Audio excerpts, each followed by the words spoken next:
기도드립니다. 아멘. 할렐루야. 옆에 계신 분들과 함께 매일 기도하고 있습니다 라고 인사 나눠주시기 바랍니다. 서로를 위한 기도를 통해 나와 상대방 모두에게 하나님이 주시는 선물과도 같은 평안과 은혜가 충만하게 될 줄로 믿습니다. 여러분, 이스라엘 백성들이 애굽으로 들어가 노예 생활을 하다가 출애굽을 한 것, 그 사실은 우리가 잘 알고 있는 사실입니다. 그러면 잘 알고 있는 여러분들에게 이런 질문을 한번 드려보겠습니다. 이스라엘이 출애굽한 목적은 무엇일까요? 사실 이스라엘이 애굽으로 들어가 살게 된 것은 잘 알고 계시는 것처럼 100% 하나님의 의지였습니다. 그리고 하나님의 계획이었습니다. 그렇게 하나님의 의지로 이스라엘은 애굽 땅으로 들어가게 됐는데, 이번에는 하나님이 의지적으로 이스라엘 백성들을 애굽에서 빼내고 계십니다. 하나님은 애굽이 이스라엘을 이렇게 홀대하고 막 대할 줄 모르셨을까요? 갔는데 애굽 사람들이 이렇게 막 노예로 부릴 줄 모르셨을까요? 애굽으로 넣어놨는데 이 사람들이 막 돌변하는 것을 보고, 아이고, 내 이러면 안 되겠다, 이스라엘 백성들, 내 백성들을 좀 다시 빼내야겠다, 이렇게 하시면서 출애굽을 하게 하셨을까요? 그렇지 않다라는 사실을 우리는 너무나도 잘 알고 있습니다. 그러면 하나님은 왜 이스라엘 백성들을 애굽으로 넣으셨다가 또 출애굽을 하게 하셨을까요? 처음부터 애굽으로 안 보내셨으면 훨씬 더 좋았을 텐데 말입니다. 그리고 더 나아가서 그렇게 애굽에서 이스라엘 백성들을 탈출시키시는 게 목적이셨다면 굳이 이스라엘로 하여금 40년 동안 광야 생활을 하게 하실 필요도 없었습니다. 바로 가나안으로 들어가게 하면 되는 것이었습니다. 그런데 그것도 아니었습니다. 늦어도 보름이면 갈 길을 헤매고 헤매서 40년을 돈 후에 이스라엘 백성들은 가나안 땅에 도착하고 요단강 앞에 서게 됩니다. 그리고 요단강을 건너가게 되죠. 그럼 사실 출애굽의 모든 여정은 이제 다 끝나는 것이 맞습니다. 요단강을 건너가면 다 끝나는 것이 맞습니다. 그래서 출애굽기도 거기서 마쳐지고 여호수아로 이제 성경은 넘어가게 되는 거죠. 여기에서 다시 한번 여러분들에게 방금 드렸던 질문을 드려보겠습니다. 출애굽의 목적은 무엇입니까? 이스라엘의 성장입니까? 이스라엘의 구원입니까? 이스라엘의 회복입니까? 물론 그런 것일 수 있습니다. 그런데 사실 그런 이유라면 요단강을 건너가서 가나안 땅에 도착했으면 이제 다 끝나야 합니다. 이스라엘도 평안해져야 합니다. 하나님 명령 따라 출애굽했고 가나안 땅으로 들어갔으니까요. 그런데 어떻게 됩니까? 요단강을 건너가서 길갈에 12돌을 세우고 이 돌들이 이스라엘 자손에게 영원히 기념이 되리라 선포했더니 그때부터 무슨 일이 벌어집니까? 가나안 정복 전쟁이 시작이 됩니다. 이스라엘 입장으로 이제 가나안 땅에 들어갔으니까 끝인 줄 알았는데, 이전 어려움은 어려움도 아닌 더 큰 어려움이 그들 앞에 놓이게 되었다라는 겁니다. 오늘 본문에 속해 있는 여호수아 5장을 처음부터 보시면 그렇게 요단을 건너간 이스라엘 앞에 가나안 족속 사람들이 그들을 보고 있었습니다. 그 이스라엘 가나안 족속들은 그렇게 요단을 건너온 이스라엘 백성들을 보고 어떻게 됐다고 성경은 말하냐면 마음이 녹았고 정신이 없었다라고 말합니다. 그럼 눈앞에 있는 적들이 마음이 녹았고 정신이 없었으면 이제 이스라엘 백성들은 어떻게 해야 합니까? 치고 올라가야 합니다. 그러면 금방 전쟁이 끝납니다. 사실 이스라엘은 이 당시에 무기다운 무기는 없었습니다. 생각해 보십시오. 애굽의 노예들이었습니다. 이들이 무기를 가지고 나올 리가 만무합니다. 노예인데 가지고 있었던 무기도 없었겠죠. 그리고 우리는 이들의 40년 광야 생활에 대해서도 잘 알고 있습니다. 이들은 광야에서 대적을 만난 일도 없었고 어려움을 당한 일도 별로 없습니다. 하루하루 하나님이 주시는 것으로만 먹고 살아왔기 때문에 전쟁을 대비할 여력도 없었던, 전쟁을 대비할 필요도 없었던 사람들이 이 이스라엘 백성들입니다. 이 말은 지금 이들은 무기다운 무기를 가지고 있지 않은 그런 백성들이라는 이야기입니다. 아마 굳이 무기를 고르라면 지팡이 정도 될 수 있었겠죠. 그런데 그렇게 지팡이만 갖고 있는 이 이스라엘 백성들을 가나안 족속들이 두려워하고 있다는 겁니다. 이제 바로 진격해서 들어가서 치면 승리는 따놓은 당상입니다. 그런데 그들이 한 일이 무엇입니까? 여호수아서 5장 2절에 나와 있는데 갑자기 부싯돌로 칼을 만들어 할례를 행합니다. 할례가 무엇인지 아시죠? 이 할례 때문에 야곱의 아들 시므온과 레위가 세겜 족속들의 사람들을 전멸시킨 적이 있듯이 이 할례를 행하면 움직일 수가 없습니다. 전쟁을 눈앞에 두고 올라가기만 하면 이길 전쟁을 눈앞에 두고 있는 이스라엘 백성들이 지금 뭘 합니까? 할례를 한 겁니다. 말이 안 되는 것처럼 보이지만 이스라엘은 출애굽 이후에 하나님이 일하신 모든 것들을 근거로 말이 안 되는 것 같은 이 일까지 순종하며 나아가죠. 하지만 이스라엘 백성들은 그렇게 순종하며 나아갔지만 적을 앞에 둔 지도자인 여호수아의 마음은 그렇게 편하지 않았을 겁니다. 두려움과 외로움과 여러 가지 생각에 붙잡혀 있었을 겁니다. 사실 리더의 마음들이 다 이렇죠. 그만큼 책임감을 갖고 있으니까 말입니다. 우리가 리더가 아닌 사람들이 바라보는 것보다 훨씬 더 큰 고통과 또 책임감과 중압감들이 있습니다. 그래서 우리가 담임 목사님을 위해서 계속 기도해야 하는 이유도 거기에 있습니다. 다시 본문으로 돌아가서 그렇게 전장 앞에 선 여호수아의 마음에는 정말 여기가 이 가나안 땅이 우리 조상 때부터 약속해왔던 그 땅이 맞는 것일까? 맞다면 우리는 이 땅을 차지할 수는 있는 것일까? 할례까지 한 우리 앞에, 지금 움직이지도 못한 우리들 앞에 혹시 적들이 쳐들어오지는 않을까? 적이 쳐들어온다면 우리는 이길 수 있을까? 이런 생각이 꼬리에 꼬리를 물고 계속 이어졌을 겁니다. 물론 하나님이 하실 것을 믿고 있었고 약속도 받았지만 그래도 이런 마음이 드는 것은 연약한 우리의 모습인 겁니다. 엎친 데 덮친 격이라고 할까요? 여호수아 앞에 있는 성은 어떤 수를 써도 절대로 열릴 것 같지 않던 높고 단단한 성벽을 가진 여리고 성이었습니다. 그렇게 심란한 상황들이 오늘 본문 13절의 여호수아의 상황입니다. 그렇게 심란해하고 있는, 잠을 이루지 못하고 있는 여호수아 앞에 갑자기 한 사람이 등장을 합니다. 그 상황이 13절 상반절에 이렇게 기록이 됩니다.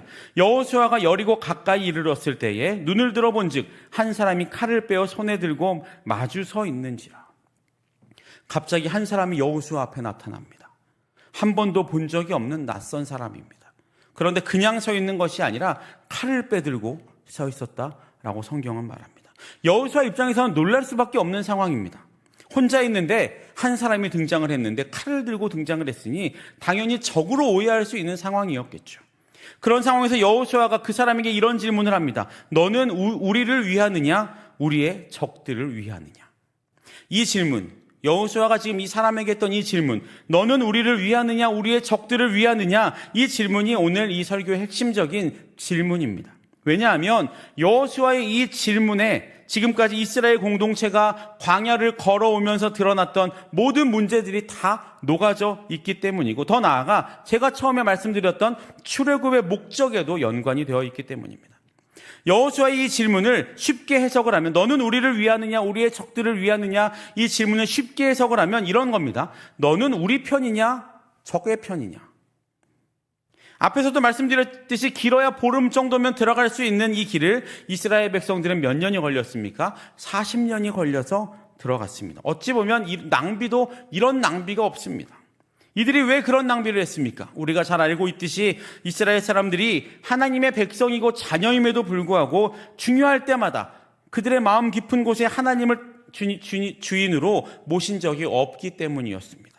하나님을 절박하고 필요할 때만 불러내는 도깨비 방망이로 여기며 빵을 달라고, 물을 달라고, 죽겠다고, 못 살겠다고 불평만 했던 사람들이 이스라엘 백성들이었죠.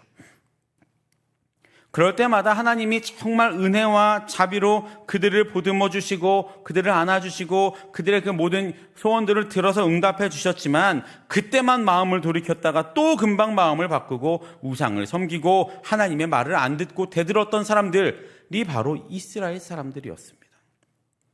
그래서 하나님의 징계가 이루어지면 또 살려달라고 울부짖었죠. 하지만 이들을 비난할 수는 없습니다. 우리도 솔직히 이런 경우, 많은 경우 이들과 비슷한 수준에서 벗어나고 있지 않기 때문입니다. 안타깝지만 정말 그런 것 같습니다. 얼마 전에 SNS를 보다가 이런 영상을 봤습니다. 어떤 스님이 자신의 강연 중에, 설법이라고 하죠, 그런 것 하는 중에 이런 말을 합니다. 여러분, 이거 해주세요, 이거 해주세요. 이런 것은 기도가 아니고 기복입니다. 저는 이 말을 듣고, 물론 스님의 말이지만 공감했습니다. 그리고 어쩌면 우리도 기도를 한다고 하고는 있지만 우리도 모르게 기복을 하고 있는 건 아닌가 생각을 해보았습니다. 다른 종교의 사람들도 아는 이 사실을 우리는 가끔 잊어버리고 살아간다는 겁니다. 여러분, 하나님이 절실히 필요하십니까? 그렇다면 왜 절실히 필요하십니까? 내가 살아가면서 만나는 시련이나 외로움을 회복시키고 채워주실 분이 하나님이시니까 그러니까 필요하신 겁니까?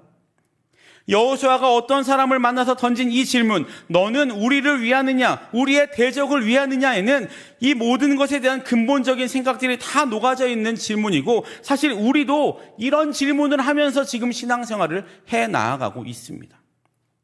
요한계시록 3장 20절에는 예수님이 이렇게 말씀하십니다. 볼지어다 내가 문 밖에 서서 두드리노니 누구든지 내 음성을 듣고 문을 열면 내가 그에게로 들어와 그와 더불어 먹고 그는 나와 더불어 먹으리라. 우리가 잘 알고 있는 말씀이죠. 이 말씀 들으면 생각나는 그림도 있으시죠?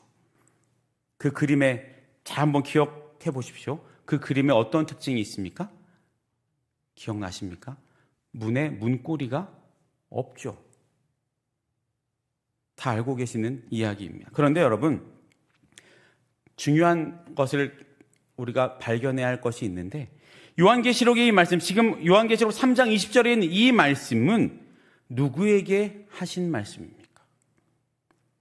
라오디게아 교회에 하신 말씀입니다. 이 말은 말씀을 믿지 않는 사람들을 향한 어떤 전도용 말씀이 아니고 저와 여러분들 같은 성도들에게 예수님이 하신 말씀이라는 겁니다. 그렇다면 이 말씀의 정확한 의미는 무엇입니까? 왜 예수님이 성도들의 문 밖에 서서 문을 두드리고 계십니까? 믿지 않는 사람들이라면 그렇게 문을 두드리실 필요가 없습니다. 아마 믿지 않는 사람들은 손잡이가 있을 수도 있습니다. 근데 왜 믿는 사람들의 문에는 손잡이가 없습니까? 그것은 우리가 필요할 때만 문을 열어 주님을 맞이하다가 다 채워지면 또 문을 닫아 걸고 적당히 좋은 기분을 유지한 채 살아가고자 하는 마음이 우리에게 있기 때문은 아닐까요?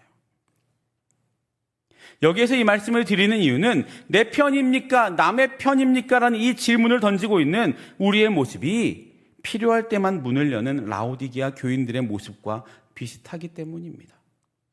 다시 본문으로 돌아가서 여호수아의 질문을 받은 이 사람이 여호수아에게 뭐라고 대답합니까? 14절 상반절에서 이렇게 대답합니다. 그가 이르되 아니라.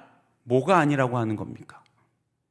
여호수아의 질문 두 가지. 다시 말해서 너희를 위해서 온 것도 아니고 너희들의 대적을 위해서 온 것도 아니다 라고 말한 겁니다. 그러면 뭐라고 또 대답을 합니까? 나는 여호와의 군대 대장으로 지금 왔느니라 라고 대답을 하죠. 사실 이 부분에 대한 해석은 아직도 계속 연구가 되어지고 있는 부분이라고 합니다. 왜냐하면 이 여호와의 군대 대장이라는 이 말에 대해서 성경학자들의 견해가 두 가지로 나뉘어지고 있기 때문입니다. 첫 번째 견해는 이 여호와의 군대라는 이 말은 하늘의 군대, 즉 하나님의 군대라고 해석하는 견해입니다. 우리가 알고 있듯이 하늘의 군대가 있죠.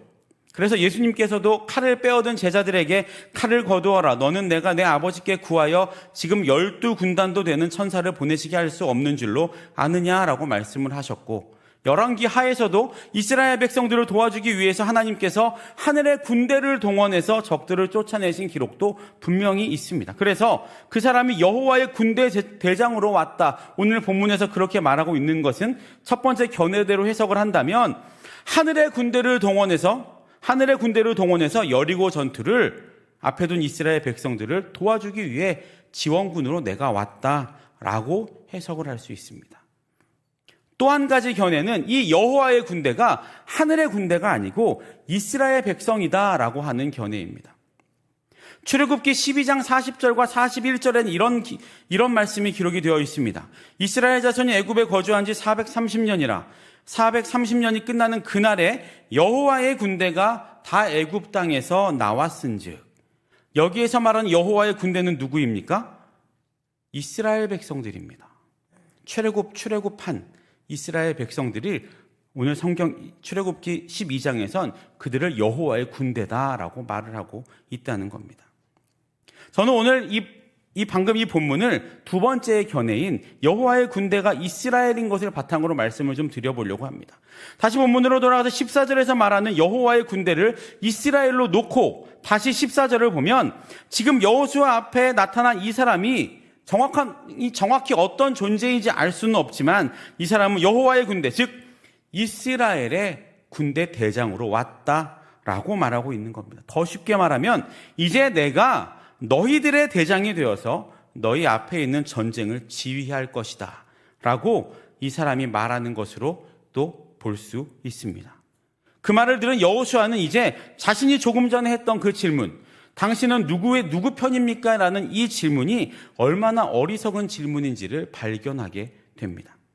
그 전까지 여호수아는 이 전쟁, 자신 앞에 있는 이 전쟁은 자신이 사령관이 되어서 전쟁을 진행해 나아가야 한다라고만 생각을 했습니다.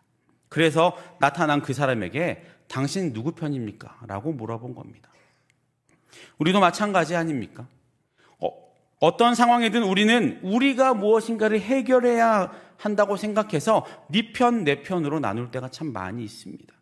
하지만 하나님의 백성인, 하나님의 자녀인, 하나님의 군사인 우리는 더 중요한 사실을 하나 기억해야 합니다.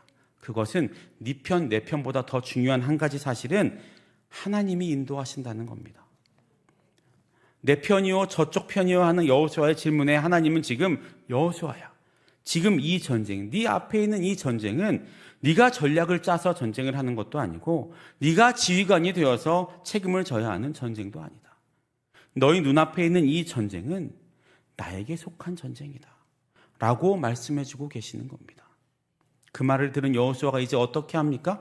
여호수아가 얼굴을 땅에 대고 엎드려 절하고 그에게 이르되 내 주여 종에게 무슨 말씀을 하려 하시나이까? 라고 말합니다. 이 모습은 어떤 의미입니까? 여호수아는 이제까지 자신이 사령관이 되어서 이 전쟁을 어떻게 헤쳐나가고 어떻게 해야 승리할 것인지를 생각하고 두려워하며 걱정으로 잠을 못 이루고 있었는데 하나님께서 나타나셔서 이 전쟁은 내가 한다 라고 하시니 곧바로 순종함으로 나아가는 것입니다. 깨닫게 된 겁니다. 출애굽부터 지금까지의 모든 여정의 인도자가 모세가 아니고 여호와 하나님이었다는 사실을 기억해낸 겁니다. 이 모습이 오늘 우리에게 있어야 할 줄로 믿습니다. 사실 우리의 신앙은 아직도 여호수아가 했던 그 이전의 질문에 머물러 있는 경우가 많습니다. 하나님, 내 편이 되어주세요. 내 편이 되어서 저쪽 편을 이기게 해주세요 라고 말입니다. 하지만 바라기는 이제 이 질문에서 벗어나 종에게 무슨 말씀을 하시려나이까 내가 그 말을 듣겠나이다 라는 질문으로 수준을 올리시기를 축복합니다. 그렇게 하나님 앞에 엎드린 여호수아에게 첫 번째 명령이 떨어집니다. 우리 15절을 함께 읽어볼까요? 15절입니다. 시작. 여호와의 군대 대장이 여호수아에게 이르되 내 발에서 신을 벗으라. 내가 선 것은 거룩하니라 하니 여호수아가 그대로 행하니라. 아멘. 뭐라고 하셨습니까? 신을 벗으라 라고 말씀하셨습니다. 이 신을 벗는다는 것은 어떤 의미입니까? 그 땅이 정말 깨끗한 땅이고 청소된 땅이어서 신을 벗고 들어오라는 의미입니까? 그렇지 않죠. 당시 문화에서는 이 발을 보고 신분을 구분할 수 있었다고 합니다. 보통 신을 신지 않은 사람들은 종들이었습니다. 종들은 신을 신고 다니지 않았고 다른 일반 평민들 또 귀족들일수록 좋은 신발을 신고 다녔던 거죠. 그리고 신을 벗는다는 것의 더 중요한 의미는 당시 이스라엘 백성들의 율법 안에서 신을 벗는 행위는 자신의 권리를 포기한다라는 의미입니다. 그래서 룻기에도 이런 사례가 한번 등장을 하죠. 이방 여인인 룻에 대해서 룻을 맡아야 할 가장 앞에 있는 유력한 사람이 자신의 신을 벗어서 자신의 권리를 포기했던 적이 있는 것 우리는 알고 있습니다. 이처럼 신을 벗는다라는 개념은 모든 권리를 내려놓는다라는 개념입니다. 따라서 여기에서 신을 벗으라라는 말씀에는 네가 가지고 있는 책임과 권리를 다 내려놓아라. 그리고 이제 너는 내 앞에 신을 벗었으니 무엇입니까? 종으로 서라라는 의미인 겁니다. 그런데 여호수아 전에 이와 똑같은 명령을 받았던 한 사람이 있습니다. 누구입니까? 모세입니다. 어제 저희 아내랑 이런저런 얘기를 하다가 내 발에서 신을 벗으라, 이거 지난번에 설교한 거 아니야? 막 그러더라고요. 그래서 지난번 설교는 모세였어 라고 이야기를 했는데, 모세 때 신을 벗으라는 말을 하죠. 모세가 자신의 왕자의 자리를 포기하고 미디안 광야에서 양을 친 지 40년이 될 때 떨기나무에 붙은 불꽃 가운데 하나님이 현현하셔서 모세를 부르시죠. 그리고 가까이 온 모세에게 내가 선 곳은 거룩한 땅이니 내 발에서 신을 벗으라 라고 말씀하십니다. 여기에서 신을 벗으라는 것은 어떤 의미였을까요? 물론 여호수아와 좀 비슷한 의미였을 겁니다. 내 권리를 다 내려놓아라 라는 의미였을 수도 있습니다. 그런데 조금 다른 상황이 있습니다. 사실 이 당시 모세는요, 내려놓을 것이 없는 사람이었습니다. 이미 다 빼앗긴 사람이었죠. 가진 것이 모세는 없었습니다. 권력이 있습니까? 명예가 있습니까? 그렇다면 하나님은 모세에게 이번엔 무엇을 내려놓으라고 말씀하신 걸까요? 여호수아와 모세가 다른 점이 하나 있습니다. 여호수아는 사실 하나님 앞에 바로 순종을 했죠. 그런데 모세는 어떻습니까? 그런 본인 앞에 계속 던져지는 그 기적들을 보고도 못한다고, 못 간다고, 나는 할 수 없다고 그 사명을 계속 한사코 거절했습니다. 모세가 겸손해서 그랬을까요? 자신의 것을 포기한다는 것은 내가 붙들고 있는 것만 내려놓는다는 의미가 아닙니다. 내가 못한다고 하는 것도 내 권리를 포기하지 못하는 겁니다. 모세는 그 일을, 이스라엘 백성들을 출애굽시키는 그 일을 내가 해야 한다고 생각을 했기 때문에 계속해서 거절한 겁니다. 나는 못합니다. 나는 힘이 없습니다. 나는 능력이 없습니다. 하나님이 그건 모르셨을까요? 여호수아와 모세의 모습이 조금 달라 보일 수는 있지만 엄밀히 따지면 여호수아나 모세나 지금 비슷한 모습을 가지고 있습니다. 여호수아나 모세나 자신 앞에 놓여져 있는 일을 자신이 해결해야 한다고 생각하고 있었다라는 겁니다. 저는 여러분들에 비해서 신앙의 연수가 길지는 않습니다. 하지만 신앙생활하면서 저에게 있어서 제일 힘들었던 것들을 좀 생각해 보면 사람에 대한 것들이었던 것 같습니다. 나 아니면 이 일이 진행이 안 될 것 같은데, 아니면 저 사람이 이번 일에는 꼭 필요한데, 저 사람은 없어도 될 것 같은데 라고 했던 부분들 말입니다. 그런데 지나고 나면 어떻습니까? 내가 생각한 것보다 훨씬 더 잘 될 때도 있고 내가 생각한 것보다 훨씬 더 안 될 때도 있습니다. 누가 하시니까요? 하나님이 하시니까요.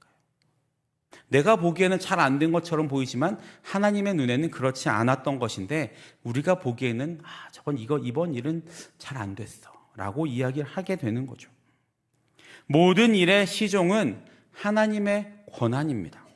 그리고 하나님의 싸움입니다. 이 사실을 믿으시기를 축복합니다. 그래서 하나님은 여호수아를 데려다 놓고 지금 이 작업을 하고 계시는 겁니다. 내 발에서 신을 벗어라. 이 땅은 내 힘으로 사는 땅이 아니다. 내가 못하겠다고 하는, 혹은 내가 아니면, 여호수아 네가 아니면 안 될 것 같다는 그 권리마저도 다 내려놓아라. 네가 하는 것이 아니다 라고 말입니다. 제가 처음에 출애굽의 목적이 무엇인지 여러분들에게 질문 드렸죠. 기억하시죠? 그리고 그 목적이 무엇인지 이제 좀 짐작이 되십니까? 출애굽의 목적은 이스라엘 백성들을 좋은 땅에서 살게 하는 것도 아니고 그들이 세상의 승리자가 되게 하는 것도 아니고 그들을 해방시키기 위한 것도 아닙니다. 하나님은 이 출애굽 사건을 통해서 너희 발에서 신을 벗으라. 여호와의 군대인 너희들이 서 있는 곳, 너희들이 가는 모든 곳은 나로 말미암아 나의 의지로 거룩한 땅이 될 것이다. 너희는 너희의 모든 권리를 다 내려놓아라 라는 것을 이 출애굽 사건을 통해서 이스라엘 백성들에게 계속 알려주고 계시는 겁니다. 그래서 계속 출애굽 이후에 여호수아까지 계속 이어지게 되는 거죠. 그렇게 하나님이 지휘관이 되어주셔서 벌어지는 전쟁이 어떤 전쟁이었습니까? 여리고 전투였습니다. 그 성이 여호수아가 보기에, 또 모든 사람들이 보기에는 난공불락 같았던 그 성이 어떻게 무너졌는지 여러분들이 제가 설명드리지 않아도 다 알고 계시죠. 세상의 작전으로는 말도 안 되는 작전이었습니다. 무기가 주어진 것도 아니고 전략이 주어진 것도 아니고 어떤 물리적인 힘이 주어진 것도 아닌 그 전투, 어떻게 마무리가 되었습니까? 그것이 하나님이 지휘관 되어주시는 전쟁의 결말입니다. 사랑하는 모든 성도 여러분, 우리는 내가 무엇을 좀 갖춰야 봉사를 하지, 내가 뭐 가진 것이 있어야 헌금을 하지, 내가 좀 능력이 돼야 돕지 라는 생각을 하며 신앙생활을 할 때가 많이 있습니다. 매번 그러신다는 것은 아닙니다. 하지만 이런 사고방식이 계속 교회 안에 들어오다 보니 이 교회 안에 물량주의가 만들어지고 세상적인 사고방식이 만들어지는 교회를 만들게 된 것입니다. 하지만 교회는 그런 곳이 아닙니다. 우리는 철저하게 매일매일 내 삶 속에서 믿음으로 나아가야 합니다. 예수 믿는 삶이란 다른 것이 없습니다. 이런저런 조건들이 아니라 오직 믿음으로 사는 삶, 이것이 예수 믿는 삶인 겁니다. 우리가 앞에서 불렀던 찬송가 384장 가사를 다시 한번 생각해 보십시오. 믿음으로 사는 자는 하늘 위로 받겠네. 무슨 일을 만나든지 어떻게 된다고요? 만사형통하리라. 어떻게 그럴 수 있습니까? 어떻게 무슨 일을 만나든지 만사형통할 수가 있습니까? 그 일이 무슨 일인지를 알고 나에게 어떤 일이 벌어질 줄 알고 만사형통한다는 말을 이렇게 쉽게 할 수 있는 겁니까? 세상은 말도 안 된다고 합니다. 하지만 우리는 가능하다고 이렇게 찬양하고 고백합니다. 왜요? 하나님이 다 하시니까요. 그것을 우리는 믿으니까 우리는 이렇게 믿음으로 사는 자는 하늘 위로 받겠네. 무슨 일을 만나든지 만사형통하리라 라는 찬양을 할 수 있는 것입니다. 지금 나의 형편을 돌아보십시오. 될 일이 아무것도 없을 것 같습니까? 아무리 계산기를 두드려 보아도 답이 나오지 않으십니까? 크든 작든 저나 여러분이나 모두 다 그런 상황에 놓여져 있지 않습니까? 하지만 이제는 그런 것에서 자유해지시는 여러분들 되시기를 주님의 이름으로 축복합니다. 어떻게 그럴 수 있습니까? 오늘 말씀을 통해 하나님이 말씀해 주지 않으셨습니까? 나는 여호와의 군대 대장으로 지금 왔느니라. 내 발에서 신을 벗어라. 아멘. 하나님이 우리 삶의 지휘관이 되어주셔서 우리 삶을 진두지휘해 주심을 믿으시기를 축복합니다. 그리고 그렇게 하나님이 대장이 되셔서 진두지휘하시는 삶에는 실패가 없고 좌절이 없습니다. 왜냐하면 하나님에게 실패와 좌절이 없기 때문입니다. 내 상식으로 이해가 안 되고 내가 아무리 계산기를 두드려 봐도 답이 나오지 않는다 할지라도 하나님은 우리에게 오늘 요구하십니다. 너희의 신을 벗어라. 내 권리와 너희의 책임을 다 내려놓아라. 그리고 대장된 나를 따라와라. 그렇게 대장 되신 하나님을, 우리의 대장 되신 주님을 따라갈 때 우리 삶의 모든 부분에서 놀라운 승리의 축복이 임할 것을 확실히 믿으시는 저와 여러분들 되시기를 주님의 이름으로 축복합니다. 여러분 다시 한번 기억해 보십시오. 출애굽할 때 이스라엘 백성들은 아무것도 아닌 사람들이었습니다. 노예였습니다. 그저 가지고 나온 것 그들의 집기들과 그들의 가축들만 데리고 나왔습니다. 그런데 하나님이 뭐라고 불러주십니까? 여호와의 군대라고 불러주십니다. 이 말은 여호와의 군대가 되기 위한 가장 중요한 조건은 하나님이 함께 하시는 것이라는 사실입니다. 내 손에 내가 내 손에 무엇을 들고 있든지, 내 손에 어떤 귀한 것을 들고 있든지, 어떤 강한 것을 들고 있든지, 많은 돈을 가지고 있든지, 그게 여호와의 군대의 조건이 아니고 하나님이 함께 하신다면 우리는 여호와의 군대가 되는 것이고, 그 여호와의 군대의 대장이 오늘 말씀을 통해 하나님이 우리의 대장이 되어주신다는 그 사실을 믿으시며 남은 3일도 또 우리의 모든 삶도 그렇게 담대함으로 세상으로 나아가시는 저와 여러분들 되시기를 주님의 이름으로 축복합니다. 아멘. 이 시간 함께 기도하시며 나아가실 때 오늘 말씀을 기억하시며 내 삶의 지휘관 되신 하나님께 모든 것을 맡기는 남은 한 주간 살아갈 수 있게 해달라고, 그리고 우리 수유동교회가 하나님께 모든 것을 맡기며 나아가는 하나님의 얼음 냉수와도 같은 하나님의 마음을 시원하게 하는 그런 교회가 될 수 있게 해달라고, 성령 충만한 교회가 되게 해달라고, 또 원로 목사님과 담임 목사님의 영육간의 강건함과 성령의 충만함과 그 가정 위에서, 그리고 이단 사이비가 절대로 틈타지 못하는 주님의 천군 천사로 보호